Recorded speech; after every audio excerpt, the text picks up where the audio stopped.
അമ്പലമില്ലാതെ ആൽത്തറയിൽ വാഴുന്ന അർദ്ധനാരീശ്വര സങ്കല്പം. ഞാനിപ്പോൾ നിൽക്കുന്നത് പത്തനംതിട്ട ജില്ലയിലെ ഇളകൊള്ളൂർ മഹാദേവ ക്ഷേത്രത്തിലാണ്. ഉമാമഹേശ്വര സങ്കല്പമാണ് ഇവിടെ കുടികൊള്ളുന്നത്. കൂടാതെ മധ്യ തിരുവിതാംകൂറിലെ ഏറ്റവും വലിയ എടുപ്പുകാളയുള്ള ക്ഷേത്രവും ഇത് തന്നെയാണ്.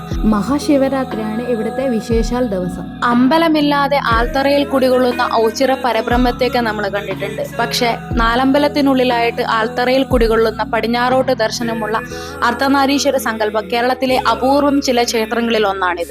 ഉമാമഹേശ്വര സങ്കല്പത്തിനൊപ്പം തന്നെ ഇവിടെ ഉപദേവന്മാരായിട്ട് ഗണപതി, ശാസ്താവ്, നാഗരാജാവൊക്കെയാണ് കുടികൊള്ളുന്നത്. ഇവിടെ വരുമ്പോൾ തന്നെ നമുക്ക് ഭയങ്കര ഒരു പോസിറ്റീവ് വൈബാണ്. കാരണം എന്താണെന്ന് വെച്ച് കഴിഞ്ഞാൽ മറ്റുള്ള ക്ഷേത്രങ്ങളെ അപേക്ഷിച്ച് ഇവിടെ ശ്രീകോവിൽ ഇല്ലാത്തത് കൊണ്ട് തന്നെ നമുക്ക് ഭഗവാനെ അത്രയും അടുത്ത് നിന്ന് ദർശനം ചെയ്യാനുള്ള ഒരു സൗകര്യം ഇവിടെയുണ്ട്.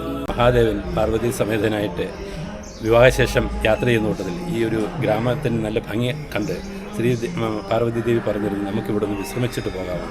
അങ്ങനെ പാർവതി ദേവിയും ശ്രീ മഹാദേവനും തമ്മിൽ വിശ്രമിച്ച ഒരു സ്ഥലമാണിത്. അങ്ങനെയാണിത് ഇളകൊള്ളൂർ എന്നുള്ള പേരാണ്. ഇളകൊണ്ട സ്ഥലം, ഇളകൊള്ളൂർ എന്ന പേര് വന്നത്. ഈ ക്ഷേത്ര സങ്കല്പത്തിൽ ഉമാമഹേശ്വര പൂജ, അതുപോലെ വിവാഹത്തിന് വേണ്ടിയുള്ളത്, അങ്ങനെയുള്ള പൂജകളുണ്ട്. വിവാഹത്തിന് വേണ്ടി നടത്തുന്ന പൂജകൾ നടത്തി കഴിഞ്ഞാൽ ഒരു വർഷത്തിനുള്ളിൽ തന്നെ വിവാഹം നടന്നിട്ടുള്ള ചരിത്രമാണുള്ളത്. എല്ലാവർക്കും ഒരു വിശ്വാസമുള്ള ഒരു ക്ഷേത്രമാണ്. ഈ നാടിൻ്റെ ഐശ്വര്യമാണ്, ഈ നാടിൻ്റെ ഒരു അഭിവൃദ്ധി ഈ മഹാദേവനിൽ കൂടിയാണെന്നുള്ളതാണ് ഈ നാട്ടുകാരുടെ സംഘം. കമ്മിറ്റിയിൽ ഏതാണ്ട് 16 പേരുണ്ട്. അവരാണ് ഇതിൻ്റെ പ്രധാന ചുമതലക്കാർ. പിന്നീട് ജനറൽ കമ്മിറ്റിയുണ്ട്. അതിനുശേഷം പൊതുയോഗം. അവർ എടുക്കുന്ന തീരുമാനങ്ങളും പിന്നെ ഭക്തജനങ്ങളുടെ സഹകരണവും കൊണ്ടാണ് ഇതിൻ്റെ പോയിക്കൊണ്ടിരിക്കുന്നത്. വളരെയധികം ആൾക്കാർ ദൂരസ്ഥലത്ത് നിന്നും എല്ലാം ഇങ്ങനെ എത്തിക്കൊണ്ടിരിക്കുന്നത് ഏറ്റവും മഹത്തായ ഒരു ക്ഷേത്രം. എന്നാൽ ചെങ്ങന്നൂർ ക്ഷേത്രം കഴിഞ്ഞ് കഴിഞ്ഞാൽ ഇളകൊണ്ട ശിവനും പാർവതിയും കൂടെ ഉള്ള സങ്കല്പത്തിലുള്ള ഒരു ക്ഷേത്രം ഇതാണ്. അതുകൊണ്ട് ഇവിടെ ഭയങ്കരമായിട്ട് ആൾക്കാർ വരാറുണ്ട്. ഭയങ്കര പൂജകളുണ്ട്.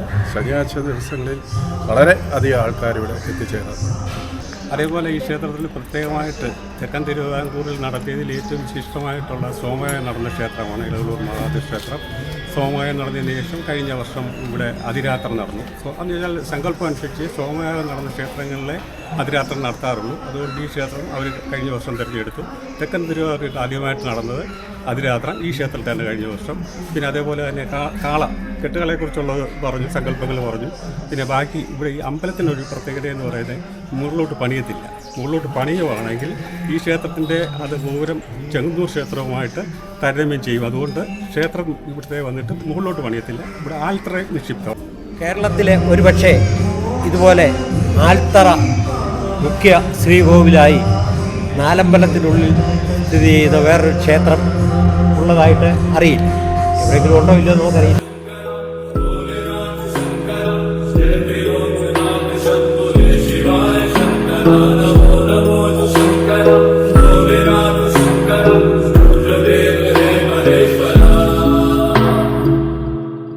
चंद्रमा ललाट पे